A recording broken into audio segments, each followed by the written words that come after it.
আসসালামু আলাইকুম বন্ধুরা, সবাই কেমন আছেন?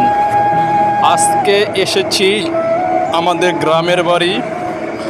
তো আমাদের গ্রামটা অনেক সুন্দর, সবুজ শ্যামল, সুচলা সফলা আমাদের এই গ্রাম।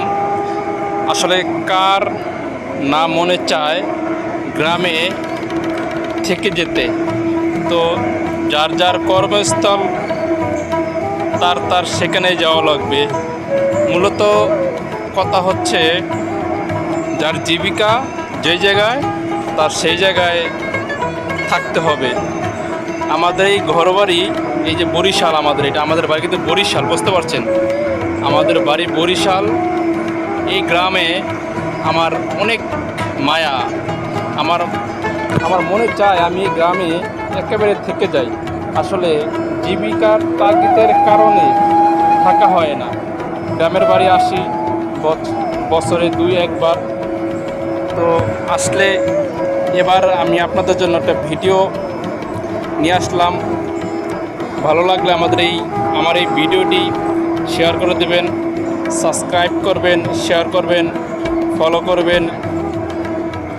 সবাইকে ভিডিওটি শেয়ার করে দেবেন। ধন্যবাদ।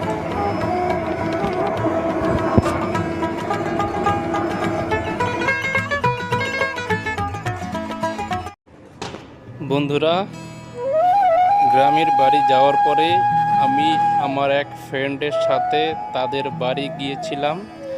এটি হচ্ছে তাদের এলাকা এবং এই ঘরটি হচ্ছে আমার ফ্রেন্ডের ঘর।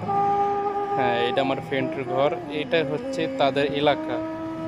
তাদের এলাকাটা অনেক সুন্দর।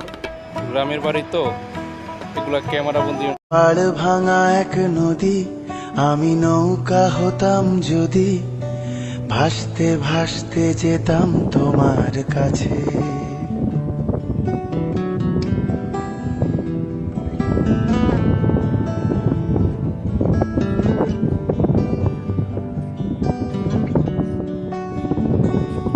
আমার পাড় ভাঙা এক নদী,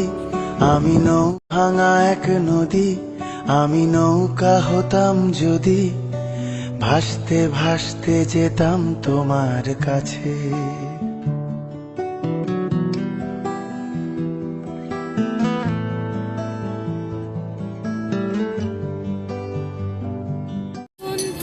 বন্ধুরা, বাড়ি থেকে ঢাকায় যাওয়ার পথে আমাদের একটি নদী পড়ে। সেই ট্রলারে নদী খুবই উত্তাল, আমি খুব ভয় পাচ্ছি।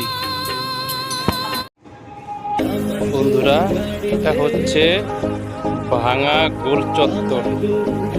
এত সুন্দর এই গোল চত্বর।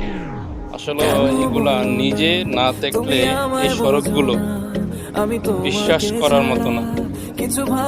ভাঙা গোল চত্বর, আপনি যে নিজে না আসেন এর সৌন্দর্য উপভোগ করতে পারবেন না। একবার আসুন, দেখুন, তারপরে বুঝতে পারবেন। আমি বাড়ি থেকে আসার পথে এই গোল চত্বরটি দেখে আমি অবাক হয়ে গেছি। তবে এই ভাঙা দিয়ে ফরিদপুরের এই ভাঙা গোল চত্বর আমি আমার এই ফার্স্ট আসলাম। বাড়ি থেকে আমার সব সময় লঞ্চ জার্নি, আসলে আমার লঞ্চ জার্নিকে ভালো লাগে। এই প্রথম আসলাম তো, সেই জন্য আর কি ভিডিওটা করলাম। আরে যাবো তোমায় শ্বশুর বাড়ি নিয়ে, আরে যাবো তোমায় শ্বশুর বাড়ি নিয়ে।